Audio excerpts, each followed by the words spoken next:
बिस्मिल्लाहिर्रहमानिर्रहीम अस्सलामुअलैकुम। मैं हूं इमरान अब्बासी। आप देख रहे हैं सदाए हक कश्मीर न्यूज़ चैनल। आज बोलता कश्मीर इमरान अब्बासी के इस प्रोग्राम के अंदर मेरे साथ मौजूद है मुतासरा शख्स है मोहम्मद फ़ारूक अहमद। और ये क्योंकि डिस्पेंसर के इंटरव्यू लिए गए, टेस्ट लिए गए थे दिरकोट में, और इनके साथ क्या हुआ ये आपको अपनी ज़ुबानी बताएंगे। फ़ारूक भाई, आप ये बताएं कि आप डिस्पेंसर का इंटरव्यू देने के लिए गए थे, तो वहाँ पे आपने टेस्ट भी दिया, तो पूरी रुदाद हमारे नाज़रीन को, आवाम को बताए ताकि हुकूमत तक आपकी आवाज़ पहुँच सके। बहुत शुक्रिया इमरान भाई और साफ़त के तमाम लोगों का मैं शुक्रिया अदा करता हूँ कि जो लोगों की आवाज़ बनते हैं। बहुत बहुत शुक्रिया सबका। तो 4 नवंबर 2020 को ये टेस्ट मुनक़िद हुआ दिरकोट के अंदर, THQ हॉस्पिटल के अंदर, और 5 तारीख को इसका इंटरव्यू हुआ।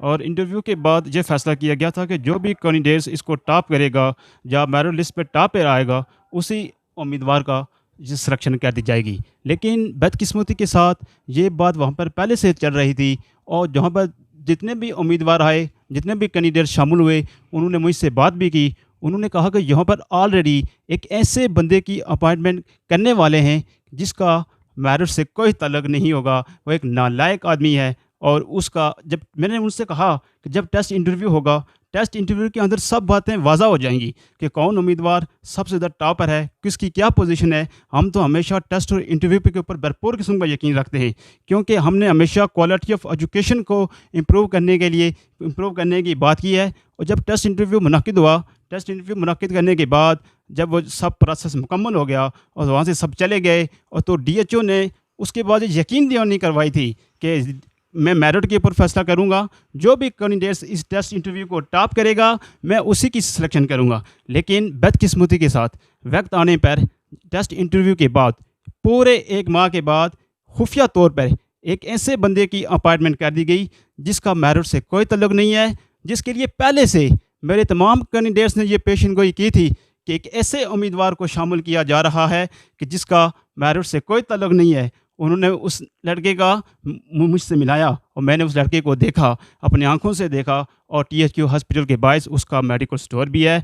और उन्होंने कहा कि इस लड़के की ये सिलेक्शन कर देंगे। लेकिन मैंने कभी इस पर यकीन नहीं किया। मैंने कहा कि टेस्ट इंटरव्यू के अंदर जो भी बेहतरीन होगा वो इसके अंदर वही हमेशा सिलेक्शन होगा। और हमने, क्योंकि DHO ने यकीन दहानी करवाई थी कि मैं मेरिट के ऊपर फैसला करूँगा, और DHO ने तमाम लोगों के साथ और खुफिया तौर पर और तमाम लोगों के साथ ये बात कही थी कि ऐसा आदमी फ़ारूक अहमद जो लड़का है, इसने टेस्ट इंटरव्यू को टॉप किया है और हम इसी के सिलेक्शन करेंगे। और तमाम वहाँ के अफसरान, महकमा हेल्थ के अफसरान मुझे ये बताते रहे, मुझे ये इन्फॉर्म करते रहे कि आप इंशाल्लाह मेरिट पे हो और आपका काम होगा। लेकिन बदकिस्मती के साथ जुमेरात को खुफिया तौर पर और टेस्ट इंटरव्यू के जो रिज़ल्ट हैं कैंडिडेट्स को शो किए बगैर उन्होंने खुफिया तौर पर एक ऐसे उम्मीदवार की सिलेक्शन कर दी जिसका पहले से तमाम कैंडिडेट्स को शक व शुबा था।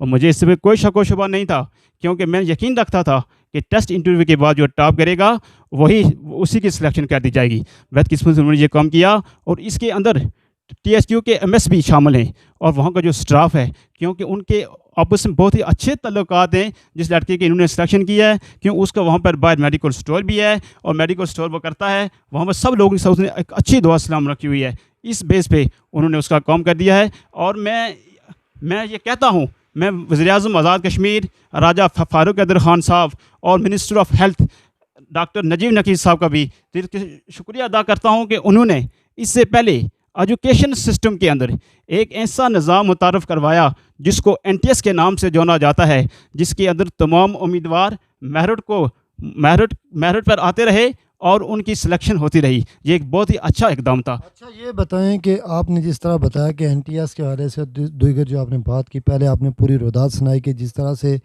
जो है वो मेरिट के बावजूद आपको जिस तरह बताया गया कि आप मेरिट पे थे, लेकिन फिर भी आपके साथ आपको सिलेक्ट नहीं किया गया, दूसरे बंदे के हवाले से क्या कहा जा रहा है। तो आप हुकूमत आज़ाद कश्मीर से और वज़ीर सेहत से आप क्या जो है मुतालबा करना चाहिए?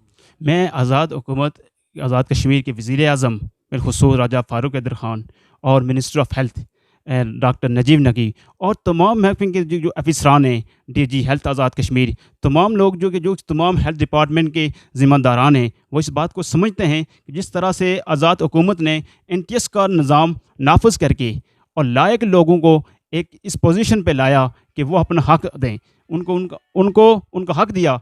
लेकिन बदकिस्मती के साथ अगर ये सिस्टम अगर महकमा हेल्थ के अंदर मुतारुफ़ करवाया होता तो आज ये दिन हमें देखने को न मिलता। मैं वज़ीर-ए-आज़म से दरख्वास्त करता हूँ और दर्दमंदाना अपील करता हूँ कि लिहाज़ा इस चीज़ का नोटिस लिया जाए और मुझे मेरा हक़ दिया जाए और एनटीएस जैसे निज़ाम को महकमा हेल्थ के अंदर भी नाफ़िज़ किया जाए, जिसमें किसी भी कैंडिडेट्स की दिल आज़ारी न हो, बल्कि मेरिट को इम्प्रूव करते हुए हर आदमी की सिलेक्शन हो। मैं इस पे वज़ीर-ए-आज़म आज़ाद कश्मीर का दिल की अथाह गहराई से शुक्रिया अदा करूँगा, अगर वो एक ऐसे निज़ाम को मुतारुफ़ करवाते हैं और इससे हमें हक़ मिलता रहेगा। और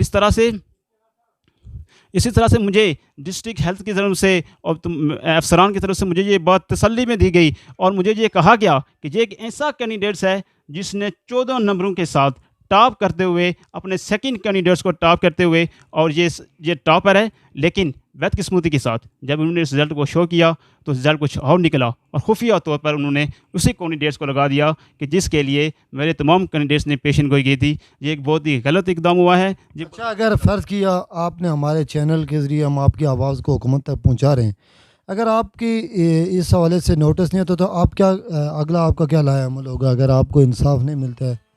अगर मुझे इंसाफ ना दिया गया, सबसे पहले तो मैं यकीन रखता हूँ कि इंशाल्लाह मुझे इंसाफ दिया जाएगा और वज़ीर-ए-आज़म आज़ाद कश्मीर और तमाम जो अफसरान हैं और जो इस बात को समझते हैं, इंशाल्लाह वो इस चीज़ का नोटिस लेंगे और मुझे मेरा हक़ देंगे। अगर उन्होंने मुझे मेरा हक़ ना दिया तो मेरे पास इसके बाद जो लाएहमल होगा कि मैं कोर्ट्स के अंदर जाऊँगा और कोर्ट्स के अंदर जाकर तो मैं अपना जो है मुतालबा पेश करूँगा और इंशाल्लाह मुझे यकीन है कि मुझे इंसाफ मिलेगा। और डीजी साहब से मुझे डीजी हेल्थ और आज़ाद कश्मीर से भी मैं अपील करता हूँ कि डीजी हेल्थ आज़ाद कश्मीर वो इस चीज़ का नोटिस लें और तमाम अफसरान इस चीज़ का नोटिस लें और मुझे मेरा हक़ दिया जाए। और अगर मुझे मेरा हक़ ना दिया गया तो मैं इंशाअल्लाह ताला इसके ख़िलाफ़ भरपूर अपनी आवाज़ को बुलंद करूँगा। और मुझे डीजी हेल्थ से मैं ये दरख्वास्त भी करता हूँ, डीजी साहब मुझे अपने ऑफिस के अंदर बुलाया जाए और उस कैंडिडेट्स को भी बुलाया जाए कि जिसको इन्होंने लगाया है, और उसको मेरे दरमियान जो कंपटीशन है, जो टेस्ट है, वो सामने रखा जाए। अगर वो कैंडिडेट्स इस टेस्ट को देखकर पढ़ लेता है जो उन्होंने दिया तो मैं मान जाऊँगा। अगर वो इसमें से मुझसे ये 50% लेस मार्क्स भी हासिल करता है, अगर उसको मेरे दरमियान 50-50 का फ़र्क भी रह जाता है, तो मैं ये मुतालबा करूँगा कि इसी उम्मीदवार को लगाया जाए। इन्होंने ज़्यादती की है, इन्होंने नाइंसाफ़ी की है और इस नाइंसाफ़ी के ख़िलाफ़ मैं आज अपनी आवाज़ को बुलंद करता हूँ। नाज़रीन, आपने इनकी पूरी आवाज़ को सुना, हुकूमत तक ये आवाज़ जाएगी तो उम्मीद है कि इस मामले की शफाफ इंक्वायरी की जाएगी। उसके बाद जो मेरिट पे जो बंदा सेलेक्ट होता है उसको सेलेक्ट किया जाएगा। मुझे इस वक्त के लिए इजाज़त दीजिए।